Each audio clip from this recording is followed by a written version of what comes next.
ഒരു നേതൃമാറ്റത്തിലൂടെ തീരാവുന്ന പ്രശ്നങ്ങളല്ലേ BJP ഉണ്ടായിരുന്നു. സന്ദീപ് അങ്ങനെ പോകേണ്ട ഒരു കാര്യം ഉണ്ടായിരുന്നു. അത് നേതൃമാറ്റം എൻ്റെ പ്രശ്നമേ ആയിരുന്നില്ല. എൻ്റെ പ്രശ്നം എന്ന് പറഞ്ഞാൽ അതിൻ്റെ ഐഡിയോളജിക്കൽ ഇഷ്യൂവും അതിൻ്റെ ഉള്ളിലുള്ള വെറുപ്പും വിദ്വേഷവും പിന്നെ സഹജീവി സ്നേഹമില്ലായ്മയും മനുഷ്യത്വമില്ലായ്മയായിരുന്നു എൻ്റെ പ്രശ്നം. അല്ലാതെ എൻ്റെ പ്രശ്നം അവിടെ A മാറി B പ്രസിഡന്റ് ആവുന്നുള്ള എൻ്റെ പ്രശ്നമേ അല്ല. ഞാൻ ഈ ടീമിന് വേണ്ടി കളിക്കാൻ ഉദ്ദേശിക്കുന്നില്ല. പിന്നെ ഞാൻ അയാളുടെ ആര് ക്യാപ്റ്റനായി എനിക്കെന്ത്? പ്രശ്നങ്ങളൊക്കെ ഇലക്ഷന്റെ തലേദിവസമാണോ സന്ദീപിന് മനസ്സിലായത്? അല്ലല്ലോ, ഞാൻ തലേദിവസം അല്ലല്ലോ പറഞ്ഞത്. ഞാൻ എത്രയോ കാലം ഞാൻ അവിടെ പാലക്കാട് ഇലക്ഷന് ക്യാമ്പയിന് വരുന്നില്ല എന്ന് പറഞ്ഞ് വീട്ടിലിരുന്ന ആളാണ്.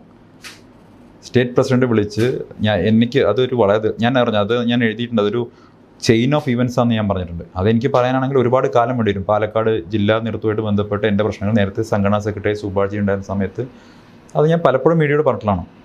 അദ്ദേഹം മുൻകൈ എടുത്ത് എന്നെ വീണ്ടും അവിടെ പരിപാടികൾ പങ്കെടുപ്പിക്കുകയും ഒക്കെ ചെയ്ത് ഞാൻ വന്നിട്ടുള്ളതാണ്. പക്ഷേ ഞാൻ ആ പരിപാടികൾക്ക് വരുന്നില്ല, ഞാൻ ക്യാമ്പയിനില്ല, ഞാൻ വയനാട്ടിലോ മറ്റോ പോയിക്കോളാം എന്ന് പറഞ്ഞതാണ്. പക്ഷേ സുരേന്ദ്രൻ പിന്നെ പാലക്കാട് ഇല്ലെങ്കിൽ സ്വാഭാവികമായിട്ട് മീഡിയയുടെ ഒരു പ്രശ്നം വരുന്ന എഴുതിയിട്ടായിരിക്കാം എന്നെയും കൃഷ്ണകുമാറിനെ ഇരുത്തി ഞാൻ പറഞ്ഞു, എന്നെ ഇവിടെ വന്നാൽ അപമാനിക്കും, എനിക്കറിയാം, ഞാൻ വരുന്നില്ല എന്ന് പറഞ്ഞാണ്. ഉണ്ടാവില്ല എന്ന് ഉറപ്പ് വരുത്തി വിളിച്ചു വരുത്തി ഞാൻ ക്യാമ്പയിനിൽ പങ്കെടുക്കാൻ തുടങ്ങി. പാർട്ടിക്ക് വേണ്ടി പരിപാടികൾ പങ്കെടുത്തു, ഹൗസ് ക്യാമ്പയിനിൽ പങ്കെടുത്തു, കാൻഡിഡേറ്റിനൊപ്പം പോയി, എല്ലാം ചെയ്ത് കഴിഞ്ഞ് ഞാൻ ആ കൺവെൻഷനും പോകുന്നില്ല എന്ന് കരുതിയത്. എനിക്കറിയാവുന്ന കൺവെൻഷൻ പോയത് സംഭവിക്കുന്നത്.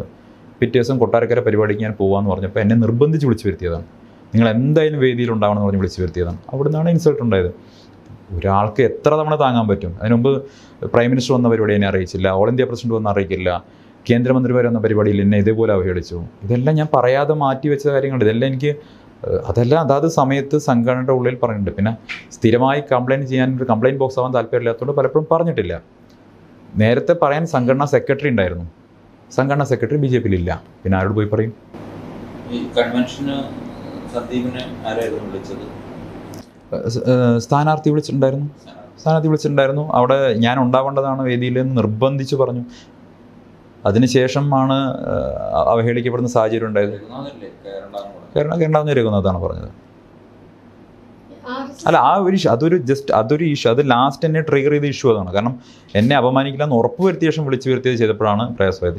ഞാൻ പോകാതിരുന്ന് ഈ സാഹചര്യം ഒഴിവാക്കാൻ വേണ്ടി ആഗ്രഹിച്ച ആളാണ്. പാലക്കാട് കോൺഗ്രസ് ജയിച്ചു കഴിഞ്ഞിട്ട് ആദ്യം പ്രകടനം നടത്തിയത് SDP. അപ്പം ഒരു എക്സ്ട്രീമിൽ മറ്റേ എക്സ്ട്രീമിലേക്ക് പോയതായിട്ട് ഒരു ഫീലിംഗ്. UDF-ന്റെ പ്രകടനത്തിൽ എവിടെയും SDP ഉണ്ടായിരുന്നില്ല. അപ്പോൾ അവിടെ ആർക്ക് വേണം പ്രകടനം നടത്താം. UDF-ന്റെ പ്രകടനത്തിൽ ഞാൻ പങ്കെടുത്താണ്. UDF-ന്റെ പ്രകടനത്തിൽ എവിടെയും SDP ഉണ്ടായിരുന്നില്ല. SDP-യുടെ സഹായം, ജമാഅത്തെ ഇസ്ലാമിയുടെ സഹായമൊക്കെ ആവോളം വാങ്ങിയെടുത്തിട്ടുള്ളത് CPM പല രാഷ്ട്രീയ സാഹചര്യങ്ങളിലും PDP-യുടെ കൂടെ. അത് കഴിഞ്ഞിട്ട് ഇപ്പോൾ അവർ രാഷ്ട്രീയ സഹകാരം പ്രസംഗിക്കുകയാണ്. അതിലപ്പുറം SDP-യുടെയും ജമാഅത്ത് ഇസ്ലാമിയുടെയും രാഷ്ട്രീയത്തോട് സന്ദീപ് യോജിക്കുന്നുണ്ടോ? അതെങ്ങനെയാണ് ഞാൻ യോജിക്കുന്നത്? എൻ്റെ രാഷ്ട്രീയം കോൺഗ്രസിൻ്റെ രാഷ്ട്രീയമല്ലേ. കോൺഗ്രസിന്റെ രാഷ്ട്രീയത്തോട് ഞാൻ യോജിക്കുന്നു. കോൺഗ്രസിന്റെ ഒരു അൺഒഫീഷ്യൽ പാർട്ട്നേഴ്സിനെ പോലെയാണ് ജമാഅത്ത് ഇസ്ലാമി. അത് കോൺഗ്രസ് എവിടെയും പറഞ്ഞിട്ടില്ലല്ലോ. കോൺഗ്രസ് പറയാത്ത അതെങ്ങനെ കോൺഗ്രസ് പറയാത്ത കാര്യം ഞാൻ എങ്ങനെ അക്നോളജ് ചെയ്യുന്നത്? കോൺഗ്രസ് അത് പറഞ്ഞിട്ടില്ലല്ലോ, പിന്നെ ഞാൻ എന്തിനാ അത് അക്നോളജ് ചെയ്യുന്നത്? രാഷ്ട്രീയത്തോട് അല്ല, അതെങ്ങനെയാണ് യോജിക്കുന്നത്? എൻ്റെ രാഷ്ട്രീയം ഞാൻ കോൺഗ്രസിന്റെ രാഷ്ട്രീയമല്ല. അപ്പൊ ഞാൻ വേറെ ഏതെങ്കിലും പാർട്ടി രാഷ്ട്രീയത്തോട് എങ്ങനെ യോജിക്കുന്നത്? രണ്ടുപേരും അവർ ക്ലെയിം എടുത്തിട്ടുണ്ട്, പാലക്കാടുള്ള വിക്ടറിയിലും ക്ലെയിം എടുത്തിട്ടുണ്ട്. ഇതിനു മുന്നേ ലോക്സഭ ഇലക്ഷനിൽ അവർ കംപ്ലീറ്റ്ലി സപ്പോർട്ട് ചെയ്തിട്ടുണ്ട് UDF-നെ. ഞാനതാ പറഞ്ഞത്, SDP-യും ജമാഅത്തെ ഇസ്ലാമിയും ഒക്കെ കഴിഞ്ഞ കുറേ തെരഞ്ഞെടുപ്പുകളിൽ ആരെയൊക്കെ സപ്പോർട്ട് ചെയ്തിട്ടുണ്ട്? SDP-യുടെ വോട്ട് കോടിയേരി തലശ്ശേരിയിൽ മത്സരിക്കുമ്പോൾ വാങ്ങിയിട്ടില്ലേ? രാജ്മോഹൻ ഉണ്ണിത്താനെ പരാജയപ്പെടുത്താൻ വേണ്ടി വാങ്ങിയിട്ടില്ലേ? ജമാഅത്തെ ഇസ്ലാമി ദീർഘകാലം ഇടതുപക്ഷത്തിനെ പിന്തുണച്ചിട്ടില്ലേ? ജമാഅത്തെ ഇസ്ലാമിയുടെ വോട്ടിന് നന്ദി പറഞ്ഞുകൊണ്ട് പിണറായി വിജയൻ പത്രസമ്മേളനത്തിൽ പറഞ്ഞിട്ടില്ലേ? ദേശാഭിമാനി ലേഖനം ഉണ്ടായിട്ടില്ലേ? കോൺഗ്രസ് എവിടെയും ഇവരുടെ വോട്ട് അഭ്യർത്ഥിച്ചിട്ടില്ലല്ലോ. ജനാധിപത്യ രീതിയിൽ ഇലക്ഷൻ നടക്കുന്ന സമയത്ത് വോട്ട് ചെയ്യാനുള്ള അവകാശം എല്ലാവർക്കും ഉണ്ടല്ലോ. അതിനപ്പുറം ഞാൻ UDF-ന്റെ പ്രകടനത്തിൽ പങ്കെടുത്തതാണ്. UDF-ന്റെ പ്രകടനത്തിൽ എവിടെയും ഈ പറയുന്ന ഒരു പൊളിറ്റിക്കൽ പാർട്ടി ഉണ്ടായിട്ടില്ല. രാഹുൽ മാങ്കൂട്ടത്തിൽ ഇവരുടെ ഓഫീസിൽ പോവുകയും വോട്ട് അഭ്യർത്ഥിക്കുകയും ചെയ്തിട്ടുണ്ടല്ലോ. അതിന്റെ ഫോട്ടോസ് നമ്മളൊക്കെ ഞാൻ ഷൊർണൂരിൽ ഇലക്ഷൻ മത്സരിക്കുന്ന സമയത്ത് CPM ഓഫീസിൽ പോയിട്ട് വോട്ട് അഭ്യർത്ഥിച്ചിട്ടുണ്ട്. അതിന്റെ അർത്ഥം ഞാൻ CPM ആയിട്ട് രാഷ്ട്രീയ സഖ്യം ഉണ്ടെന്നാണ്. അതിനുള്ള മനുഷ്യരുടെ വോട്ട് അഭ്യർത്ഥിച്ചിട്ടുണ്ട്. അതിന്റെ വീഡിയോ ഞാൻ കാണിച്ചു തരാം. സന്ദീപിന് SDP-യുടെ വോട്ട് അഭ്യർത്ഥിക്കുന്നതിനും ഇലക്ഷന്റെ സമയത്ത് വോട്ടുള്ള എല്ലാവരുടെയും വോട്ട് അഭ്യർത്ഥിക്കും. വ്യക്തിപരമാണ് വോട്ട് എന്ന് പറയുന്നത്. ഞാൻ CPM ഓഫീസിനകത്ത് കയറി വോട്ട് അഭ്യർത്ഥിച്ച് ഇറങ്ങുന്ന വീഡിയോ ഞാൻ സ്ഥാനത്തായിരിക്കുമ്പോൾ കാണിച്ചു തരാം. അതിനർത്ഥം CPM BJP സഖ്യം ഉണ്ടായിരുന്നു ആ സമയത്ത് നിന്നാണോ? അല്ലല്ലോ. CPM പോലെയാണ് SDPI. ആ വ്യക്തികൾ ഒരു ഓഫീസിനകത്തിരിക്കുന്ന ആളുകളെ കയറി കണ്ട് അല്ലെങ്കിൽ ഇൻഡിവിജ്വൽസിനെ കണ്ട് വോട്ട് അഭ്യർത്ഥിക്കാൻ സ്ഥാനാർത്ഥിക്ക് അവകാശമുണ്ട്. അത് ജനാധിപത്യ അവകാശമാണ്.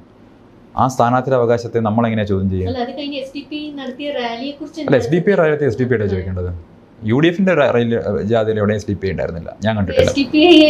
SDPI വെൽഫെയർ പാർട്ടിയും UDF എടുക്കുകയാണെങ്കിൽ സന്ദീപന്റെ അങ്ങനെ എടുക്കാനുള്ള പ്ലാനിനെ പറ്റി എന്താ അഭിപ്രായം? അങ്ങനെ പ്ലാൻ ഉണ്ടെന്ന് എനിക്കറിയില്ല. ഞാൻ അഭിപ്രായം പറയേണ്ടല്ലോ. അങ്ങനെ അഭിപ്രായം ഉണ്ടെന്ന് എനിക്ക് തോന്നുന്നില്ല. ഞാൻ അറിഞ്ഞിട്ടുമില്ല. അങ്ങനെ ചർച്ച പോലും നടന്നിട്ട് എനിക്കറിയില്ല. അറിയാത്ത കാര്യത്തെക്കുറിച്ച് ഞാൻ എന്തിനാ അഭിപ്രായം പറയുന്നു?